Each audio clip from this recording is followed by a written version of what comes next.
The egg, the perfect shape. Strong, simple, unquestionable. All Koenigseggs have cockpits in the shape of the egg. For the first time, we complete the egg. Oh, damn. You look so good, must be illegal.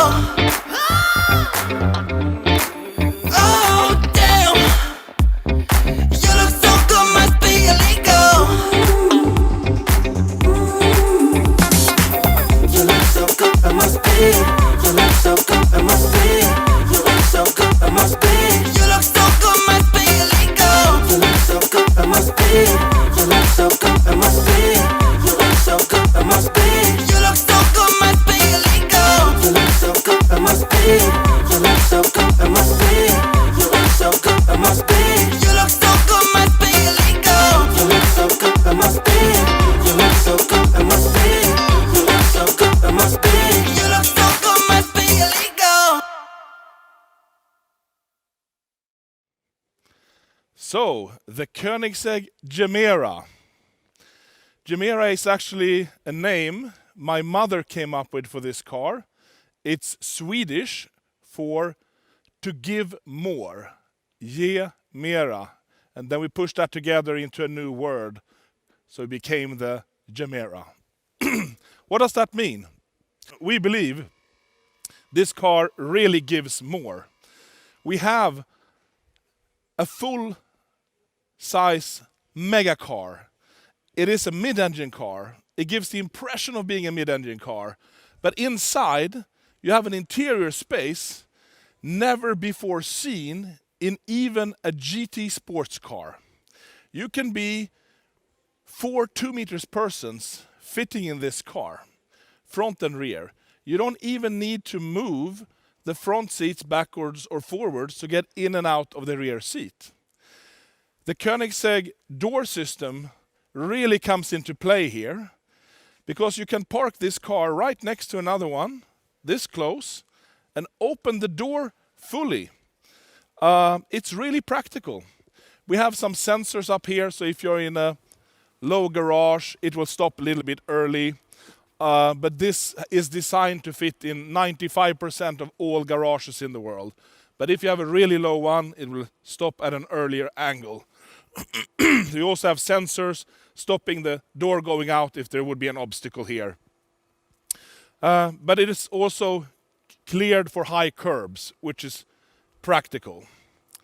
So the technology behind this car is truly unheard of.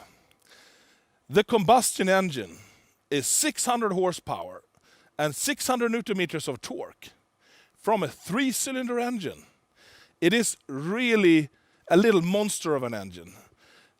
It is only 2 liters, but it has twin turbo and it has free valves. And it is designed to run on renewable fuels. It is capable of being CO2 neutral, the engine and the car. So we really want to put an end to fossil fuel dependency on combustion engines. And the advantage of doing that is that compared to a pure electric car, this one is at least 30% lighter than it would otherwise be with that range and power if it was pure electric.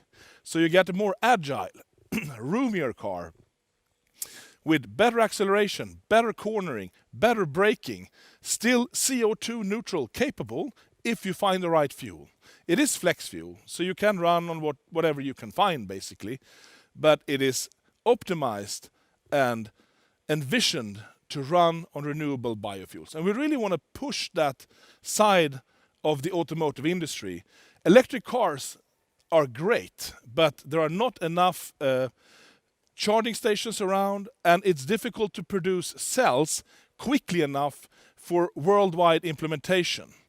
So this is a parallel track where you get a lighter car more performance, CO2 neutral, basically emission free with all the particle filters and everything, and especially if you run on alcohols, it's extremely clean.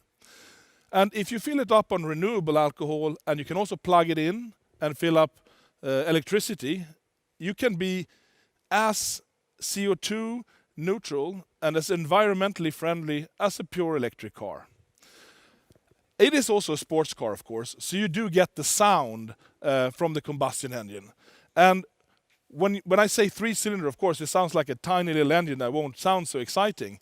But if we open up the rear here, you will see that we have a titanium Akrapovic exhaust system that is tuned to make this engine sound amazing. And as it is a 2-liter engine, you have very big cylinders, even though they're only 3. So you get this guttural grunt, which really suits the character of the car. And if you come closer again, you can see in the back here, we have a pretty big boot space with 3 full-size carry-ons. And if you go to the front, we have, if we open up the front, we have space for one more. So for each passenger, there is a full-size carry-on. And of course, if you're only 3 persons, you can also use one of the rear seats for a bigger bag or a golf bag or something like that. It is truly designed for long-distance travel. If you fuel it up fully and charge it up fully, you have a 1,000-kilometer range. That is quite exciting. Of course, you probably need to go to the toilet or something before you use up all of that energy. But we want to show you don't have to stop for any other reason than basically your own personal needs until you reach your destination. I haven't talked about power and performance yet. How about 3,500 Newton meters of torque? How about 1,700 horsepower? It is truly unheard of, the power level for a 4-seater. Not only is it powerful 4-seater, it is 4-wheel drive. So the combustion engine, together with an electrical motor, drives the front axle. And the front axle has an hydraulic clutch for each output shaft. So you get torque vectoring on the front axle. In the rear, we have one 500 horsepower electrical motor with 1,000 Newton meters each for each rear wheel. So again, you get torque vectoring. So 4-wheel drive, 4-wheel torque vectoring, and 4-wheel steering. So the chassis of this car is truly state-of-the-art.